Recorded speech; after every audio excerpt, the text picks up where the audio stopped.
Just looking over this next lesson, before I go to the main words, I want to point out a couple of things. So this talks about the note particle, and I've talked about the note rule, where it takes away the accent of final high words. So if we say imoto no, we're not saying, at least not in standard Japanese, imoto no. We're saying imoto no because no attaches high. The reasons for this go back to Old Japanese, where each particle, basically every mora, had its own accent, and no had a high accent. So if you it might be a little good to know where it comes from. But the rule nowadays is no attaches high to words that are final high, not to nakadaka or atamadaka words, but specifically to odaka words. And in standard Japanese, you have to do that in order to sound standard. Now, the reason I'm talking about that is Nihon is not odaka, it's nakadaka, which is why I'm going to talk real quick about a little rule you can know about, but, as something we can be a little grateful for, you don't have to worry about. So, if I say Nihon no daigaku, and again, as I was talking about the other day, when it's preceded by a phrase like this where it stays really high, it becomes you really want to put an accent here to release all that tension. So, I'd say, I'm not sure, as I'm not a native, but I'd imagine that would be pronounced Nihon no daigaku. Although, of course, you could still say Nihon no daigaku. But you might hear, I'm not saying Nihon no daigaku. I'm saying Nihon no daigaku, or Nihon no daigaku. This is because there's another rule for no, where, besides odaka words, where the final mora has the accent, it can also sometimes, in a couple of cases, take away the accent when the final syllable is accented. Now, that's the bad news, because it's a freaky hard to remember rule. The bright side is there's only a couple of cases where it actually happens often. There have been some studies about whether this happens often, and the short answer is it does not. It is definitely the exception rather than the rule. So you will hear people say Nihon no daigaku, and you will hear people say kino no yoru instead of kino no yoru. But you don't need to worry about this yourself, because here's the bright side. If you say Nihon no daigaku, that doesn't sound weird. That's also perfectly acceptable in standard Japanese. So this is a rule that is nice to be aware of, because knowing what you're hearing is sort of the first step to getting it yourself. But when you're going to talk, you don't have to worry about it. So just wanted to share a little bit of good news. And then I saw something else back here. Probably try to delete all this. A lot of this is about different numbers. So if we look at time, it's a good place to note that hun for time also generally creates an accent. I'm not sure if there might be exceptions, but it's safe to put an accent on it. 1分、2分、3分、4分、5分. Please let me know if any natives in the chat, in the group chat, if any of those sound weird, please let me know. But as far as I'm aware, generally, you can just put an accent 3 from the end, or if that's not an option, move it back 1, and that's fine. So, again, numbers are quite weird. I'll get to this in a minute. Now let's go through the words. So, here's a bit of good news for us. All these kore, sore, are, these 3 are flat. Nothing to worry about here. Kore, sore, sore wa, kore wa. But then, dore, because it's a question word, all that stuff I said last lesson about how it's standard high-low, but it's very likely you'll hear people saying it otherwise. All that applies here too. Same thing from up here applies down here. Kono, sono, ano, all flat. And then, same thing with dore, with dono.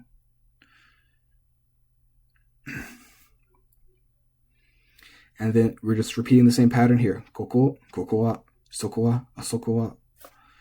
And then, with these question words, doko and dare. So, good progress. Gotten through pretty fast. So as we get on to oishi, this is a good chance to I'm sure you've all heard of e-adjectives if you've gotten this far, so talk a little bit about those.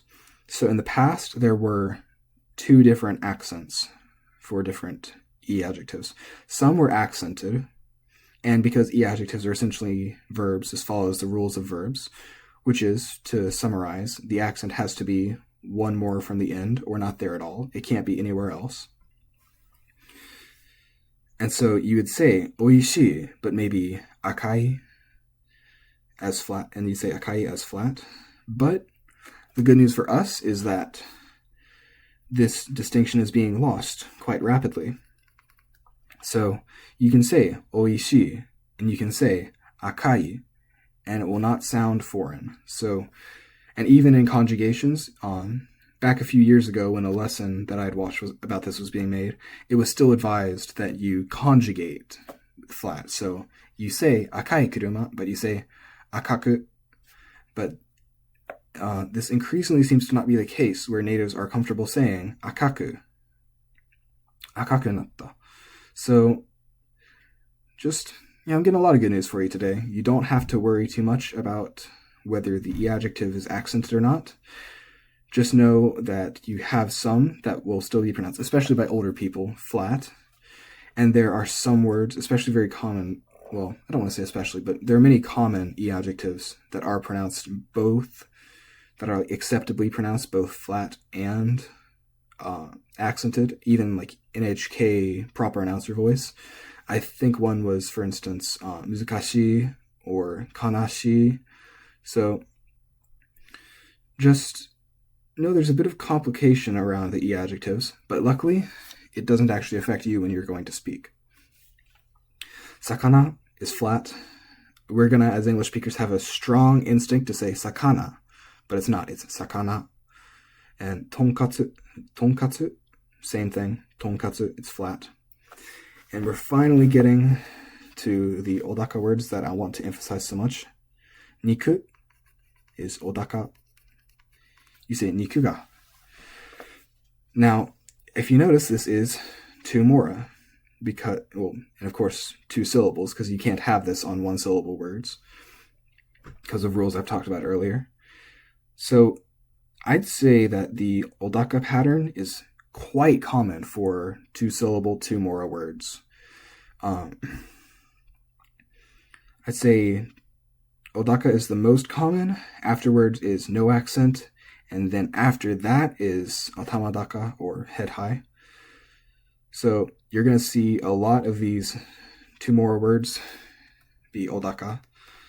And with these, even though I said odaka is the most common and gave like that ranking, it's still something like, I don't know, 40, 35, 25. So don't just use this as a broad rule, just use it as a starting point. I definitely recommend memorizing all words that are 2 mora, because you're going to use a lot of them, and the accent distinctions are very clear and, I say, relatively important. Menu. I imagine I think this is one of the exceptions to the katakana rules I've talked about, where I believe it has an accent at the beginning, but just because I'm not sure, let's go make sure. Phone being slow as ever.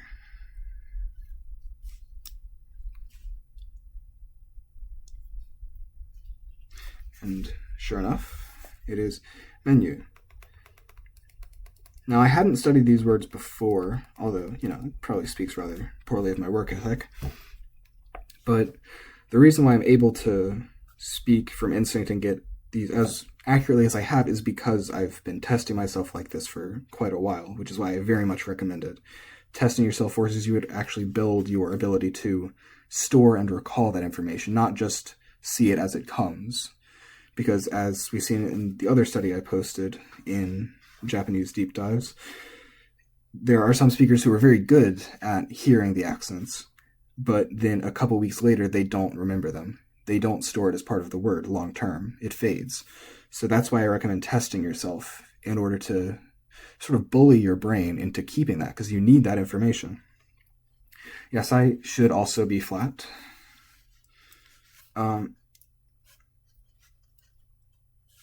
Yep, yasai, nothing to worry about there. Kasa is tamadaka, high-low. And then kaban, I've talked about how English speakers, in English of course, length and pitch are part of a single sliding axis along with volume. That's our stress accent. So we have a strong tendency to say kaban, but it's not. It's kaban. It's flat. So be aware of that tendency. And then kutsu, odaka, kutsu ga, kutsuo. Again, like I said, this is quite common for two more words. So bear that in mind. Saifu is flat. It's not saifu, it's saifu. Although, since I believe it's Chinese characters, well, obviously Chinese characters, since I believe it's Chinese pronunciation, yep. Don't be shocked if you hear it pronounced saifu. And if you pronounce it saifu, that's not going to be the weirdest thing. But I do recommend saying saifu. And both because of trying to maintain the English accent and because of the more rules I've talked about, we can be quite sure this is going to be jeans. Although, as we've also talked about, we're increasingly seeing English origin words be flattened. So there's a very good chance you're going to hear this pronounced jeans.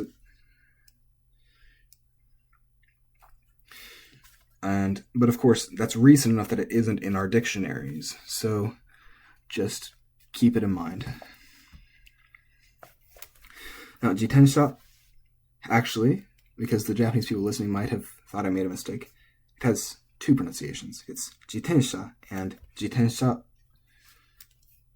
And in fact, this is still one of those relatively recent changes. I've heard Japanese people online criticize other people for saying jitensha because they consider that incorrect. But it is common enough that it's been added to dictionaries. So if you want to be safe, here. I figured out to use the dotted lines a couple lessons ago, so I'll stick to that. If you want to be safe, say jitensha. But if you don't mind, maybe one or two people thinking you're uncultured, you could also say jitensha. So, shinbun, this is flat. I don't want to repeat my whole spiel about the possibility of hearing this accented, because I'm quite sure this is a Chinese origin word. Yep. And as you're seeing with a lot of these Chinese origin pronunciations I'm talking about, you might be surprised to learn that they're not that common in everyday speech. It's only like 15-20%. So if you're seeing me talk about, oh, you might hear this accented, and you're going, well, if they're accented so much, why should I care?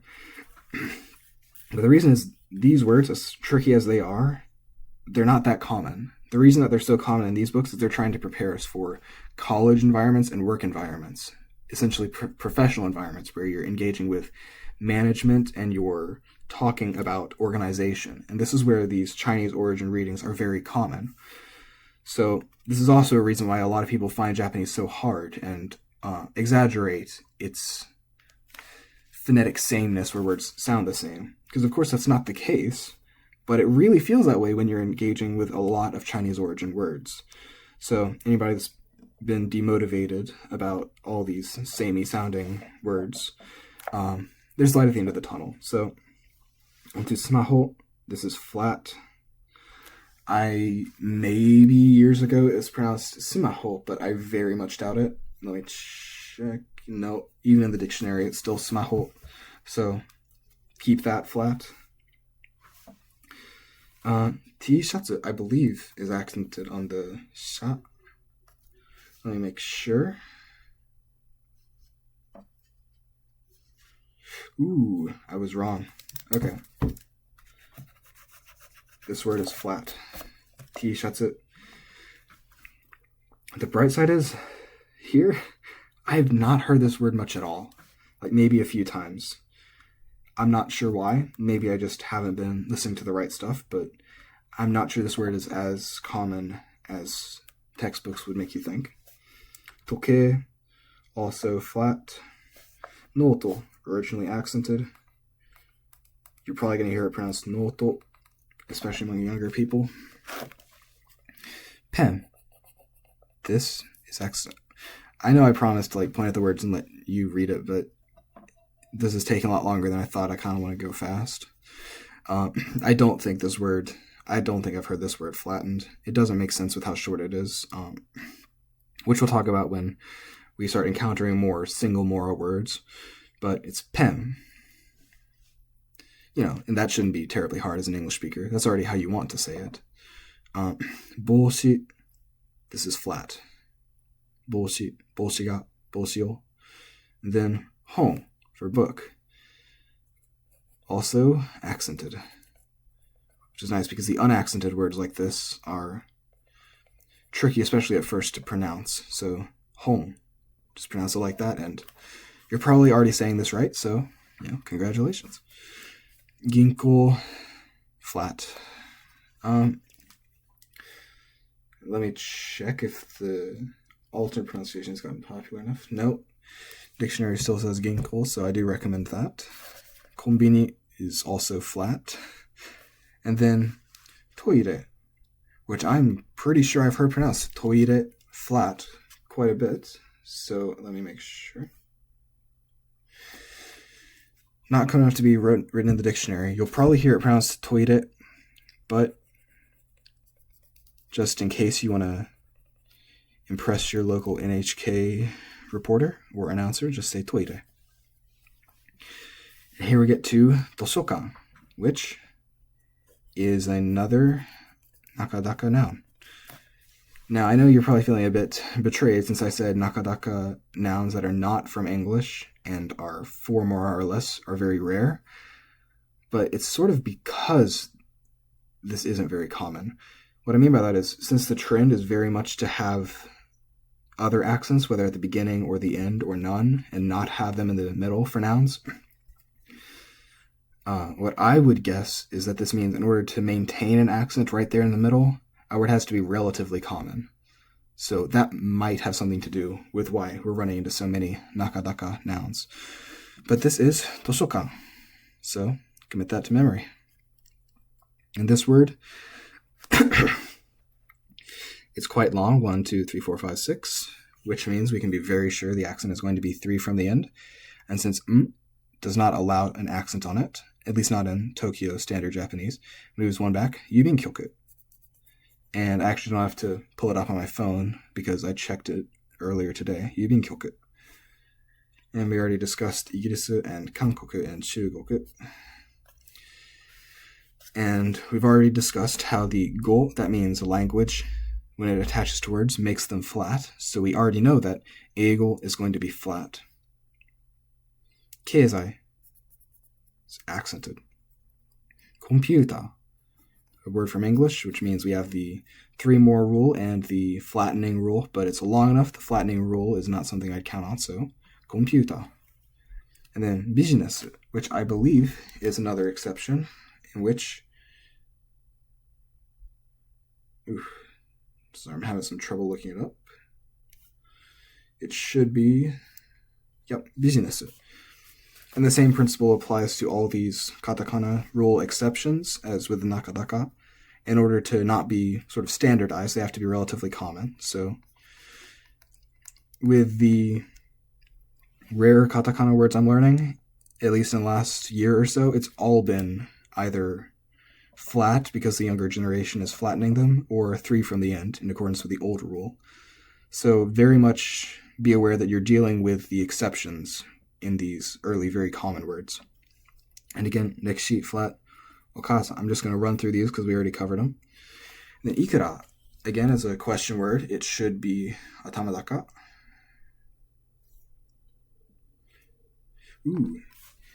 It is, but it's also acceptable to be pronounced flat, as you can see here. So, actually, you're relatively free here. You can say ikura or ikura, and it's fine. And then M. This is going to be a little tricky. because this is another counter. And in these cases, I stand by the fact that you can generally put an accent 3 from the end and then move it if that's restricted.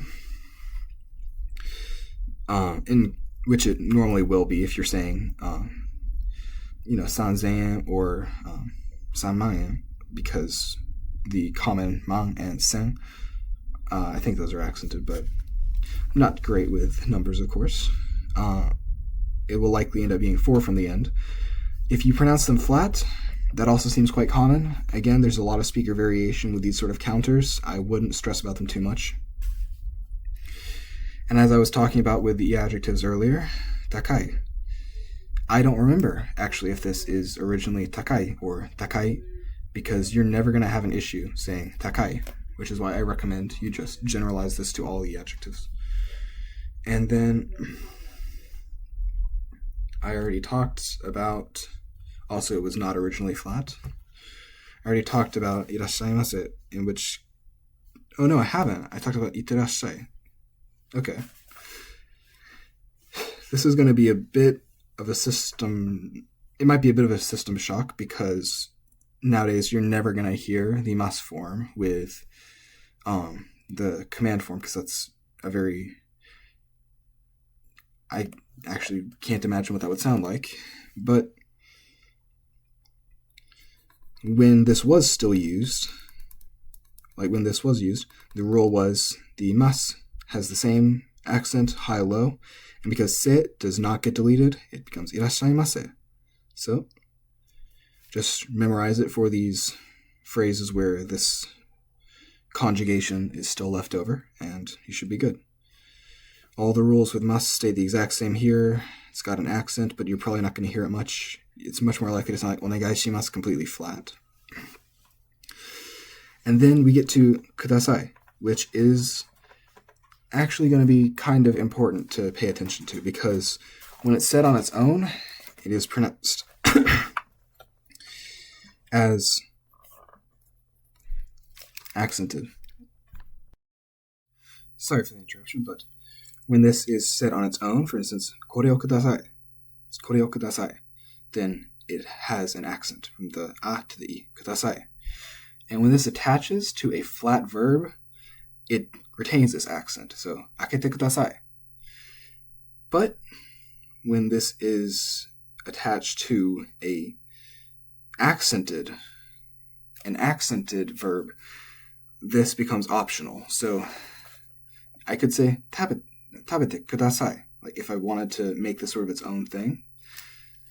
But it's a lot more common to say tabete kudasai, because like I talked about with this, where as part of the phrase it loses its accent, the same thing's happening here. Becomes tabete kudasai. So play by ear here. Keep track of the context in which it's being said and how that's affecting the accent. But it's not terribly difficult, actually. I imagine most of you are already saying this exactly right, regardless of how much you've been thinking about it, because when it's coming after an accented word, whether you've been putting that accent on the right verb or not, it's not the point. When it's coming after an accent, it's already kind of a pain, even in English, to put another accent right there. So you've probably been, in a very natural way, hiding that. And because it's happening on the long vowel, you've probably, when it's coming on its own, you've probably already been saying that right. So do not worry too much about kudasai. Just keep that in the back of your mind just keep it in the back of your mind for understanding how things are working. Ja, here. So this, of course, is high-low, ja, as many interjections are. But what I want you to keep in mind, and this isn't actually part of the pitch, but in different uses, this can be ja or ja. Hear how it sort of bounces back up, ja versus ja. And just pay attention to which one you're hearing. And again, this is another one of those things, just like kudasai, that you're probably already internalizing. There's nothing that's terribly tricky for English natives here, so don't freak out. Just keep your eyes and ears open. And dozo and domo are the same. They're both accented. And any more? Nope. So I will create a new video and get on to the spoken.